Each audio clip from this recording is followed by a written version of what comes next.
eu vi a ascensão do bolsonarismo como uma espécie de transformação na minha própria sociedade.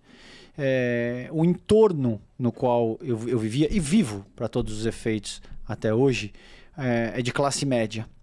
E, via de regra, são pessoas que, a despeito das próprias falhas e dos próprios problemas, tendem a apontar muito o dedo para os outros. Eu nunca fui moralista, Chessman, sendo honesto. Eu nunca fui moralista.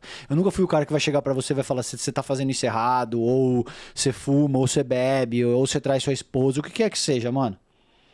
Eu acho que a gente tá nesse planeta pra melhorar, eventualmente todo mundo erra, todo mundo tem os seus problemas, tá?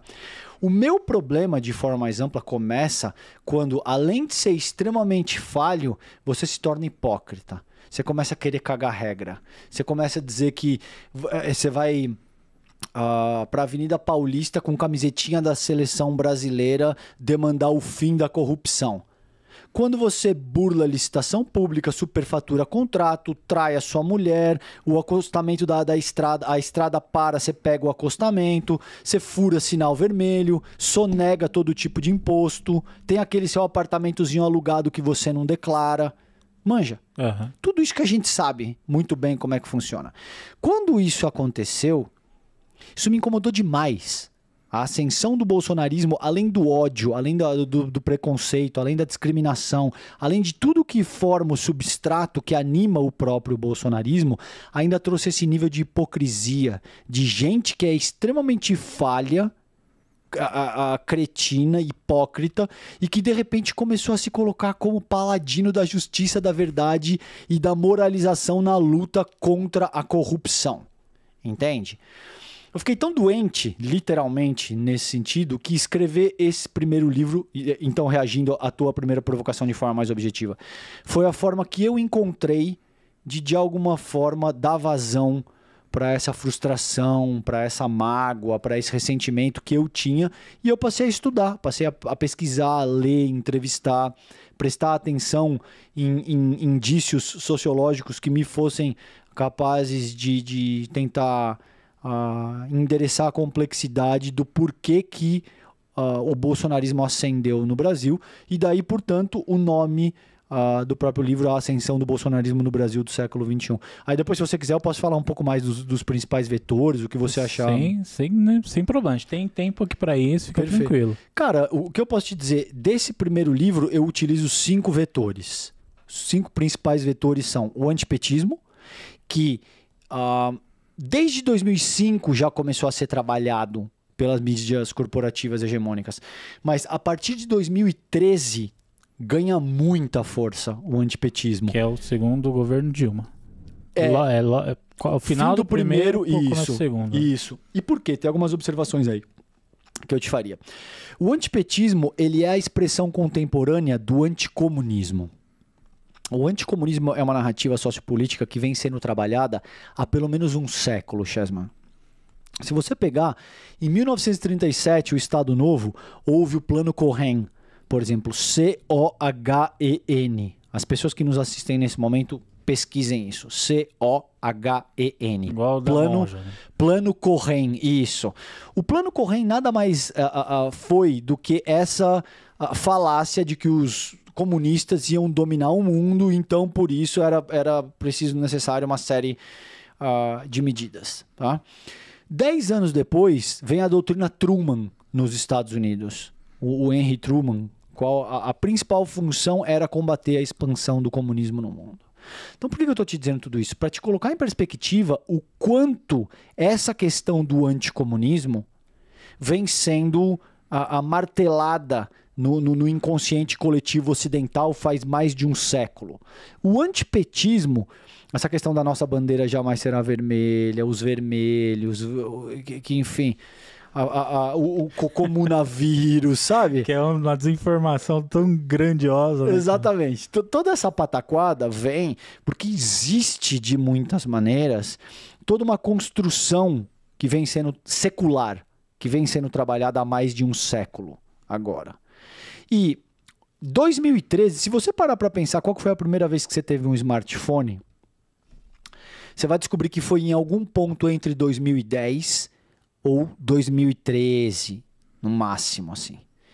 O que isso faz, o smartphone, é dar um protagonismo maior para a população que até então estava acostumada a simplesmente consumir mídia. Mesmo já tendo internet e tal, o cara precisava sentar no desktop.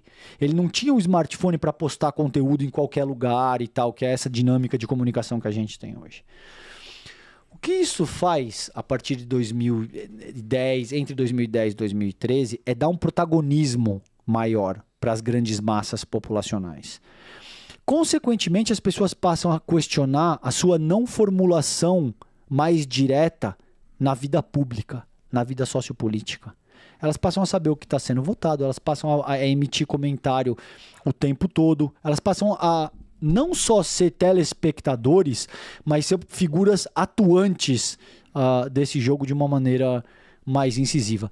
Isso gera um questionamento do próprio modelo de democracia representativa. Porque a representação como estava estabelecida até então passa a não ser suficiente. As pessoas começam a questionar, elas começam a dizer... Eu tenho fotos nesse livro aí, depois eu te mostro, que te dão conta de te mostrar que em junho de 2013, as jornadas de junho, não era contra o Partido dos Trabalhadores. Era... Enfim, demandas absolutamente difusas. Que foi aquele rolê dos 20 centavos, não foi? Que usaram como uma alternativa, não são só os 20 centavos, essas porra todas assim. Exatamente isso. Então era por 20 centavos, era por mais autonomia do Ministério Público, era por educação de qualidade, era não vai ter Copa. Enfim, uma série de coisas que estavam sendo demandadas. O que acontece em seguida, no ano seguinte, a partir do momento que o Aécio Neves e companhia não aceitam a derrota para Dilma e começam a catalisar a descrença na política institucional, é que tudo o que segue tem como premissa esse questionamento da democracia liberal, representativa. A boa parte da direita liberal, acostumada a viver num modelo tão maniqueísta, no qual você tinha a figura do Lula com o PT de um lado e a figura do FHC com o PSDB do outro, acreditou que desidratar o Partido dos Trabalhadores significaria automaticamente assumir a presidência da República. E começaram a utilizar essa sensação de descrença na democracia liberal representativa para atacar o Partido dos Trabalhadores, o Lula e a Dilma. O que efetivamente foi feito? Tá? Então esse é o antipetismo, por exemplo. Eles concluíram o que eles queriam, né? Exatamente, tudo isso foi feito.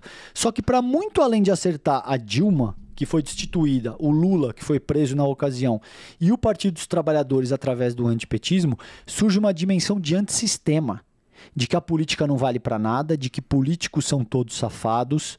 Ou seja, acertou a política institucional de uma maneira mais profunda e não contundente. Exato, e não só o Partido dos Trabalhadores, tá? Então, muito resumidamente, esse é o primeiro vetor, o antipetismo, e seguramente o mais forte quando a gente quer refletir acerca da ascensão do bolsonarismo, antipetismo. O segundo é o que eu chamo de elitismo histórico e cultural, que, como eu te expliquei vindo para cá, é uma força social, histórica e cultural que organiza os arranjos sociais com base em categorias de distinção. Essas categorias mudam de acordo com a época e de acordo com a cultura que se pretende estudar. No Brasil, no começo do século XXI, elas trazem um legado forte, Chessman, do que foi o Brasil colônia e do Brasil império. Ou seja, dos contextos sociopolíticos que nos precederam.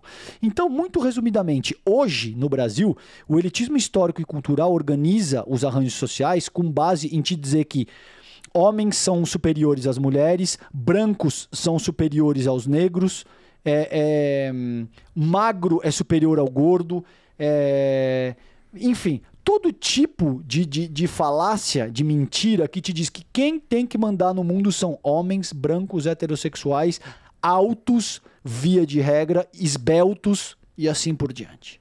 Tá? Isso aí é o elitismo. E marginalizando a sociedade, marginalizando os pretos, marginalizando os homossexuais e etc e tal. Exatamente. Não por acaso você tem o Bolsonaro dizendo que a filha nasceu mulher porque ele fraqueja no momento da concepção, utilizando a arroba para falar de negro, dizendo que preferiria o próprio filho morto se o filho fosse gay, fazendo piada com nordestino, fazendo piada com gordos, fazendo piada com gay, enfim. Desejando que a Dilma morresse de câncer. Exatamente. Agora, ele tem noção teórica disso tudo que eu estou te apresentando teoricamente aqui? Não. O Bolsonaro, enquanto parlamentar, é uma figura extremamente limítrofe. Ele atua com base numa espécie de ciência experimental, apertando o botão. Ele vai testando e ele vai vendo como é que o eleitorado dele reage. Ao longo da vida parlamentar dele, ele percebeu que explorar esse tipo de elitismo histórico e cultural rende, tá? Porque existe toda uma construção coletiva, secular, de 300, 400, 500 anos agora que suscita esse tipo de raciocínio. Elitismo histórico-cultural é o segundo pilar.